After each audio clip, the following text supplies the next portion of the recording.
그러나 주님을 찾는 사람은 누구나 주님 때문에 기뻐하고 즐거워하게 해 주십시오.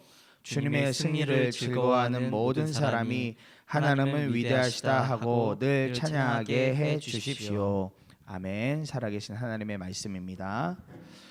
오늘 우리가 함께 나누게 되는 시편 70편은 다윗이 절망 속에서 드리는 기도입니다. 절망 속에서 다윗이 상황을 이렇게 전합니다. 자신의 재난을 기뻐하는 자들이 있다고도 이야기하고 자신을 향해서 조소하고 조롱하는 사람들이 자신을 둘러싸고 있다라고 이야기합니다.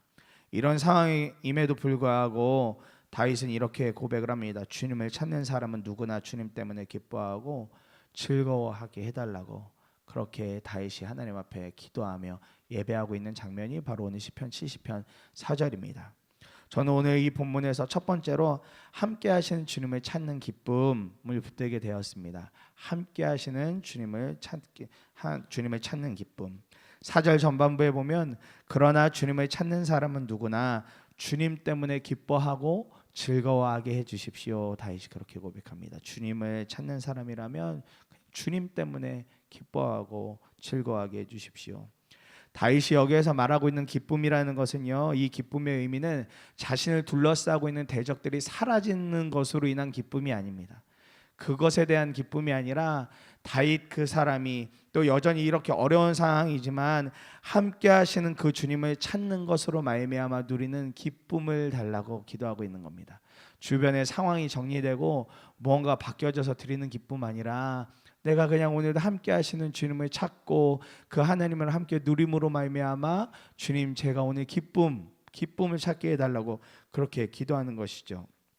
우리가 누군가를 찾고 있다라는 것은요, 어떤 전혀 모르는 사람을 찾을 때 이야기하지 않습니다. 내가 알고 있고 내가 이전에도 경험했었고 내가 함께하는 것을 알고 있는 사람을 향해서 말할 때 누구누구를 찾는다, 누구누구를 찾는다, 이렇게 표현을 하게 되죠. 그리고 그 찾고 있는 사람이 이미 내 주변에 있을 것이라는 확신이 있을 때 우리는 더 강렬하게 내가 지금 누구를 찾고 있어요, 내가 누구를 지금 찾고 있는데 잘 안 보이고 있어요, 이렇게 표현을 하게 됩니다. 마찬가지로 다윗은 알고 있었습니다. 그가 비록 지금 이 상황은 아무도 내 주변에 없는 것 같고 본인이 혼자 있는 것 같은 상황이었음에도 불구하고 다윗은 이 순간에 그가 주님을 찾는다면 주님은 반드시 그에게 함께 하신다는 것을 알려주시고 또 기쁘고 그 주님을 찾는다는 그것 때문에 기쁘고 즐거울 수 있을 것이라는 것을 다윗은 믿음으로 알고 있었고 그것을 믿음으로 구하고 찾고 기도하고 있는 것입니다. 이것이 어떤 믿음일까요? 하나님은 자기의 기도를 들어주실 수 있는 분, 이 모든 환난에서도 나를 건지실 수 있는 분이라는 확실한 믿음이 다윗에게는 있었기 때문에 이런 기도를 드릴 수 있었던 것입니다. 다윗은 본인의 삶에 어려움이 닥친 그 상황에서 믿음으로 하나님을 찾는 기도, 믿음으로 하나님을 누리고 있는 예배를 지금 이러한 상황 속에서 드리고 있죠. 저는 계속해서 이 말씀을 묵상해 나가면서 어떻게 하면 이런 상황들을 뛰어넘어서 주님을 찾고 그 주님으로만 인하여서 기뻐할 수 있을까, 주님으로만 인하여서 어떻게 기뻐할 수 있을까 계속 묵상하며 기도하게 되었습니다.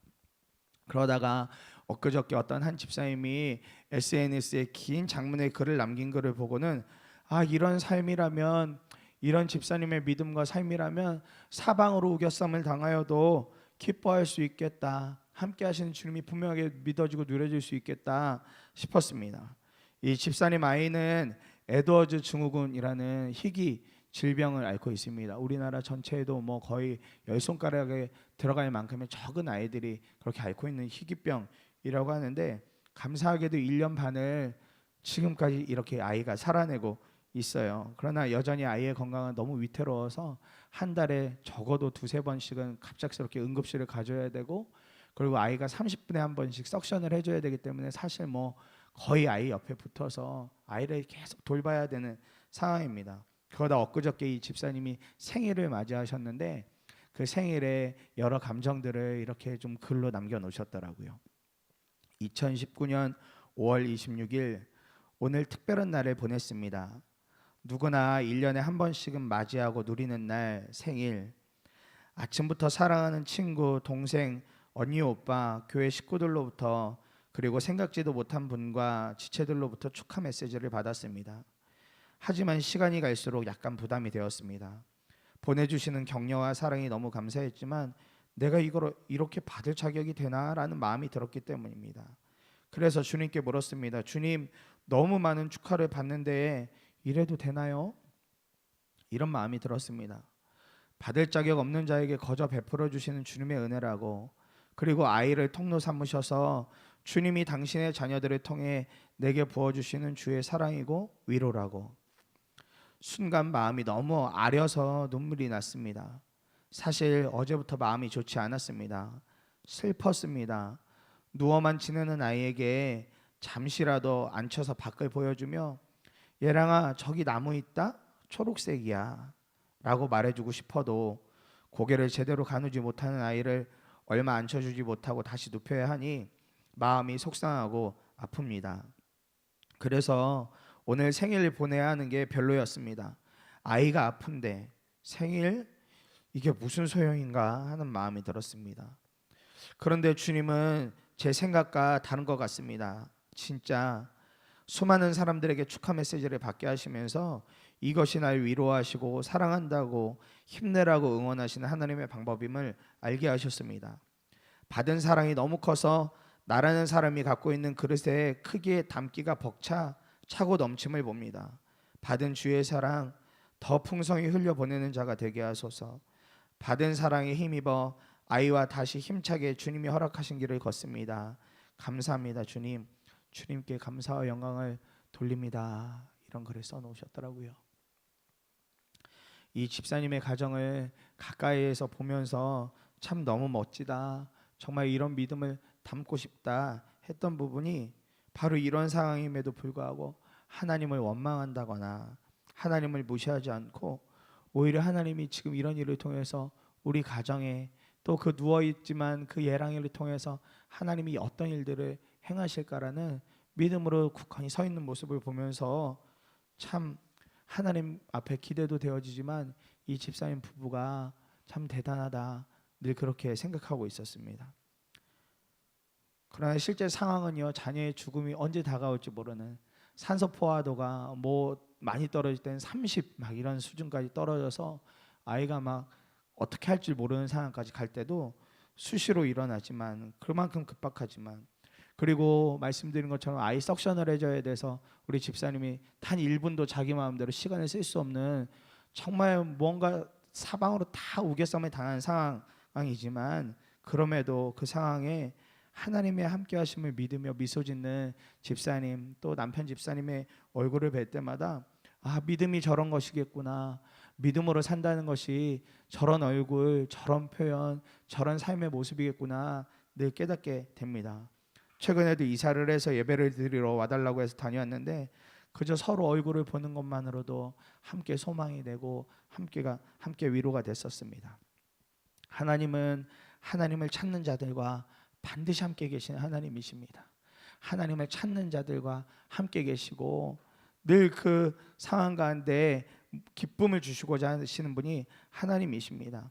상황이 바뀌어서 주어지는 기쁨 아니라 함께 하시는 그 주님을 믿고 찾고 누릴 때 하나님이 그냥 하나님이셔서, 하나님이 기쁨의 그저 근원이셔서 우리의 마음을 바꿔주시고 암울한 상황 속에서도 기쁨을 허락해 주실 수 있는 분이십니다. 사랑하는 성도님들의 삶에 오늘 함께 하시는 주님을 찾고 그로부터 부어지는 기쁨이 있으시기를 간절히 소망합니다. 하나님은 한 번도 성도님들이 떠나신 적이 없고 성도님들의 어떤 삶의 울타리를 벗어나 보신 적이 없습니다. 그냥 그 자리에 늘 함께하고 계시니 우리가 오늘도 이 아침에 주님을 찾고 또 찾고 그러면서 하나님의 깊은 은혜와 기쁨을 맛보실 수 있기를 간절히 소망합니다. 두 번째로 붙들게 된 것은 주님의 승리를 확신하는 믿음의 찬양이 있다는 겁니다.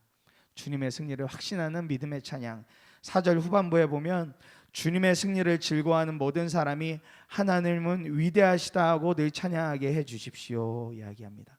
하나님은 위대하시다 하고 늘 찬양하게 해 주십시오. 다윗이 지금 상황을 벗어나고 싶어합니다. 그런 그가 하나님을 얼마나 믿고 신뢰하는지, 그를 구원하실 분이 딱 한 분밖에 없다는 사실을 이렇게 고백하고 합니다. 5절에 보니까 이렇게 고백하더라고요. 그러나 불쌍하고 가난한 이 몸, 하나님 나에게로 빨리 와주십시오. 주님은 나를 도우시는 분, 나를 건져주시는 분이십니다. 주님 지체하지 마십시오. 다윗은 이런 상황 속에서 그를 구원하고 건질 수 있는 분이 딱 한 분밖에 없다는 사실을 분명하게 알았습니다. 주님 지체하지 말고 도와주세요. 나를 좀 건져주세요. 나에게 빨리 와서 나를 도와주세요. 너무 어렵고 힘든 이 순간에 다윗은 다른 어떤 이에게 도움을 구하지 않습니다. 오직 하나님만이 나를 도우시는 분, 나를 건져주시는 분이라는 확신을 가지고 기도하고 있습니다. 무엇이 그에게 이러한 확신을 주고 있을까요?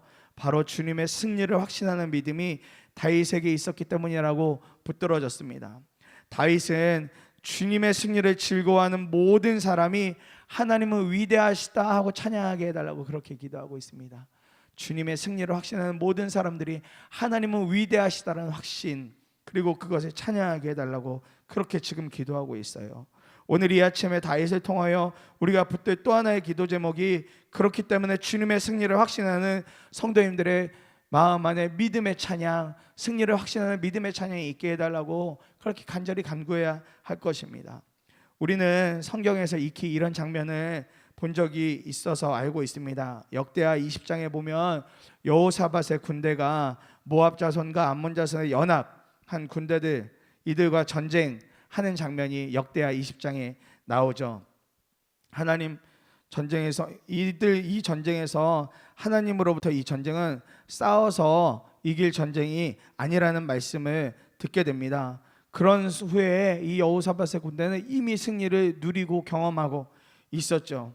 그러니 여호사밧 군대가 전쟁에 임하는 자세는요, 우리의 상식과 벗어나는 전쟁의 방법으로 나아가게 됩니다.